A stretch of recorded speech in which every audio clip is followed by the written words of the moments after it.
biyya Turkiidhaa ibsa dhiyeenya baafteen humna waraanaatiin biyya Israa'el weeraruuf jechuudhaan gabaasni dhiyaate. Bulchiinsa yeroo Tigraay eegamuu dama haaromsaa ministeera muummee Itoophiyaa Dr. Abiy Ahmed irraa argateen booda oduun hooggantoonni TPLF fi aangoo pirezidaantii Taaddasaa Warradaa morman jettu soba ta'uu ibse. Haa ta'uutii malee immoo ibsi kun peejii miidiyaa hawaasaa TPLFtiin maxxanfamuun ni yaadatama. Bal'inaa oduutiin dhiyeessina. Gatiin boba'aa guyyaa har'aa qofa dhibbeentaa 9 dabaluu isaa dhagahamee jira. Kanaanis gatiin baarmalaa tokko $102 gahuun isaa dhagahamee jira. Godina Harargee Bahaa Gooroo guututti balaa tiraafikaa mudatee lubbuun namoota 9 darbuun ibsame. Daawwattootaa fi hordoftoota Egeree Miidiyaa nageenya keenya bakka jirtan maratti sinaa dhaqqabu. Kunneen amma isinitti himne hanga footootu Egeree Miidiyaatii amma bal'ina oduu isinitti himne.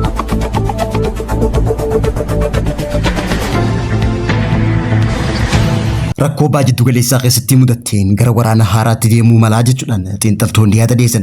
Haleellaa dhiyeenya kana Israa'el Liibaanos irratti raawwatte hordofuudhaan biyyi isaa waraana gara Israa'el erguu akka dandeessu Turkiin ibsa akeekkachiisa qabu dabarsuun dhaga'ame. Pirezidaantiin biyya Turkii Rasiib Xayyib Erdogaan ministeera muummee Israa'el Benjaamin Netanyahuudhaan ammoo nama jibbamaa dhiiga qulqullootaa dhuge jechuudhaan cimsee qeequun dhaga'ame. Erdogaan haasawaa isaa keessatti akkuma Liibiyaa fi biyyoota biroo weeraree Israa'el weeraruu dandeenya jechuudhaan itti dabaluudhaan pirezidaantichi akka jetti odoo Paakistaan marii nagaa amma Ameerikaa fi Iraan jidduutti taasifamaa jirtu kana jiddu galeessa ta'uu baatte Turkiin haleellaa Israa'eliif barumsa taatu akka raawwate akeekkachiisuun dhaga'ame. Dursa waraana kanaan alatti illee abbootiin alangaa Turkii Netanyaahuu fi qondaaltota olaanoo Israa'el 35 yakka dhala namaa irratti raawwachuun duguuggaa shanyiitii fi dararaa hamaa akka raawwachaa jiran walumaa galatti lammiilee 45,000 ol darraa jiraachuun dhaga'ame. Netanyaahuu ibsa kanneen ministeerri muummee biyya Turkii lammiilee kurdoota hedduu ajjeesa jechuudhaan qeeqaan deebisuun dhaga'ame. Ministeerri nageenya biyya Israa'el Itamar Ben Gvir gama isaatiin ammoo deebii Erdogaaniif kanneen Turkiin biyya akka malee afaan dheeratu jechuudhaan Turkii qeequun dhaga'ame. Gama humna waraanaatiin Turkii waraana guddaa biyya neetoo keessatti Ameerikaa irratti aantee sadarkaa lammaffaa kan qabdu hoggaa ta'u lola Liibiyaa fi Naagargoo Karaabaa keessatti milkaa'inaan waraana isiin kan galmeessu ta'uun ni yaadatama. Dhiyeenya kana ammoo humnoonni Asaad Siiriyaa keessatti kuffisan deeggaruun dhiibbaa naannoo isii babal'isuu akka danda'u ibsame. Ministeerri dhimma alaa biyya Turkii Netanyahuun Hitler ammayyaati jechuudhaan kan qeeqe hoggaa ta'u qeeqni kun ammoo yeroo ammaa tana wal dhabdee naannoo hammeessuudhaan bulchiinsa isaa dheeressuuf yaaleen himatee jira. Netanyahuun ammoo Turkiin himannaa akkanaa kana dhiyeessurraa akka if qusattu akeekkachiisuun dhaga'ame. Waldhabdeen biyyoota lamaan jidduutti uumamaa jiru guutumaan gara baajjiddu galeessaa gara waraana biraatti oofaa jiraachuu xiinxaltoonni waraana baajjiddu galeessaa ibsaniiti jiru. Pirezidaantiin bulchiinsa yeroo Tigraay Jeneraal Taaddasaa Warradaa dhiyeenya kana aangoo muudamaa waggaa tokkoof dabalamuun laalchisee hooggantoonni TPLF mormanii jiran jechuudhaan oduun tamsa'aa turte soba ta'u biiroon pirezidaantii bulchiinsa yeroo Tigraay ibsa baaseen odeeffannoo tanaaleeti jira. Darbaan kana keessa TPLF ibsa baaftee waraqaan isaa peejii TPLFtiin ibsuun dhaga'ame. Bulchiinsa yeroo Tigraay ibsa guyyaa kaleessaa baaseen xalayaan bulchiinsa kanaaf raabsame kan tolfamee fi bu'uura kan hin qabnee fi gocha hanna kan waliigalaati jechuudhaan ibse. Haalli kun kan ragaa qajeelfamaa qoqqoodinsa hooggansaa jidduutti taasisuu fi gocha mootummaatii fi caasaa waraanaa fi miidiyaalee naannoo Tigraay irratti xiyyeeffateef keessaa qabaa jechuudhaan ibsee jira. Xalayaan miidiyaa hawaasaa irratti naannaa jirtu tun ibsaawwan hooggantoota naannichaa jidduutti rakkoo gadi fagoon akka waa mudateetti agarsiisan kan of keessaa qabu hoggaa ta'u sanadni kun maqaa tajaajila tola ooltummaatiin mootummaa seera qabeessa ta'e kuffisuuf kan kaayyeeffatee jechuudhaan sochii fi jaarmee jidduu seentummaa alaa akka irraa qusatanis ibsee jira. Hooggantoonni adda bilisummaa uummata Tigraay TPLF tokko tokko ammoo ajajoota lixaatii fi kibbaa waliin ta'uudhaan biyyoota ollaa waliin qindoominaan hojii waraanaa gaggeessaa akka jiranis ibsi kun addisee jira. Ibsi kun ammoo sanadni kun ammoo sansalata ajajaa laalchisee ajaja cimaa if keessaa kan qabu hoggaa ta'u ajajaan hooggantoota dhaabaa fudhatu kamuu tarkaanfii hatattamaa fi murteessaa ta'e ni fudhata jechuudhaan akeekkachiisuun dhaga'ame. Miidiyaaleen Tigraay bulchiinsa kana qaanessuuf hojjechaa jiran jechuudhaan yeroo ammaa tanaa kan qeeqaman hoggaa ta'u tarkaanfii hatattamaa fi murteessaan akka fudhatamu ibsamuun dhaga'ame. Haa ta'uutii malee biiroon nageenya Tigraay sanadni kun kan dhugaarraa fagaatechuun ibsu haaluun dhaga'ame. Kaayyoon gocha kanaa naannoo keenya keessatti tasgabbii dhabuu fi miira seeraan alaati jechuudhaan waajjirri ibsa baaseen humnoonni nageenyaa ergamaa fi hooggansa isaanii guutumatti waan beekaniif barreeffamoota dogoggoraa akkasiirraa akka if qusatan ibsee jira. Waajjirri kun itti dabaluudhaan namoonni dhuunfaa yaada odeeffannoo sobaa tamsaasan hordofamaa jiraachuu fi namoota nagaa booreessan irratti tarkaanfiin kan fudhatamu ta'uu ibsame.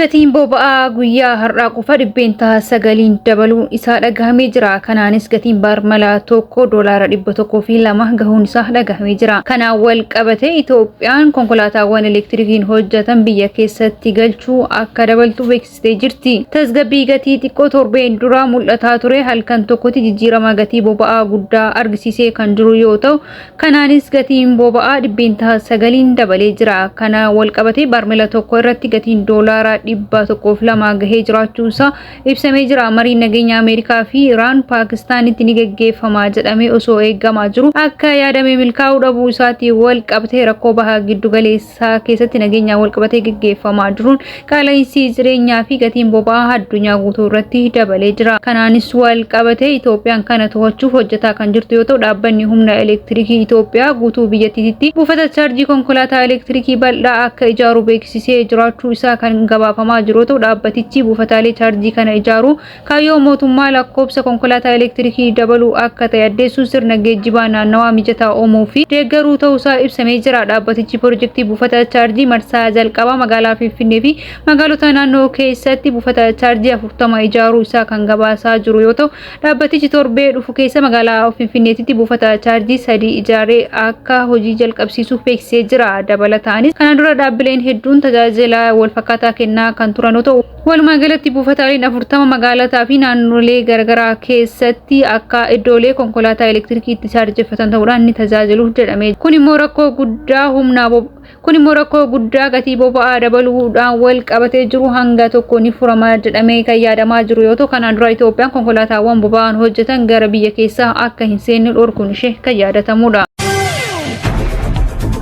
Godina Harargee Bahaa Gooroo guututti balaa tiraafikaa mudatee lubbuun namoota 9 darbuun ibsame. Naannoo Oromiyaa godina Harargee Bahaa Gooroo guutuu magaalaa Bordodeetti guyyaa har'a balaa tiraafikaa mudatee lubbuun namoota 9 kan darbe yoo ta'u yeroolee garaagaraa keessatti balaa konkolaataa iddoolee garaagaraatti mudatu lakkoofsi namoota lubbuun isaanii darbu Itoophiyaa keessatti dabalaa dhufuusaa ifoomee jira. Kanaafis akka sababaatitti kan kaa'ame konkolaachiftonni gahumsa cimaa qabaachuu dhabuu isaaniitiif leenjiiwwan gahaa osoo hin fudhatin hayyama konkolaachisummaa argachuun isaanii immoo lubbuu namoota hedduutii fi miidhaa qabeenya irraa gahuuf akka sababaatitti kaafamee jira. Balaa aanaa Gooroo guutuu mudatee lubbuu namoota 9 galaafate kunis kan mudate guyyaa har'a naannoo sa'aatii 6:47tti konkolaataa kontiraataa fe'ee magaalaa Finfinnee irraa gara bulchiinsa magaalaa Dirree Dhawaatitti imalaa ture akka qaqqabe ibsamee jira.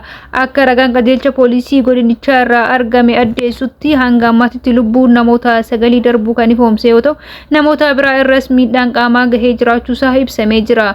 Balaawwan konkolaataatiin wal qabee lubbuuwwan galaafatamanii fi miidhaawwan qabeenya irraa gahuu baraaruudhaaf jecha of eeggannoon cimaan akka barbaachisuu fi namoota konkolaachiftootaa fi hawaasaafis konkolaachiftootaaf leenjiin gahaan kennamuu akka qabuu fi ragaa qabatamaa gahumsaan dabalame argachuu yoo danda'ame balaawwan konkolaataa mudatu ittisuun akka danda'amus qajeelcha poolisii irraa odeeffannooleen argaman ni addeessu.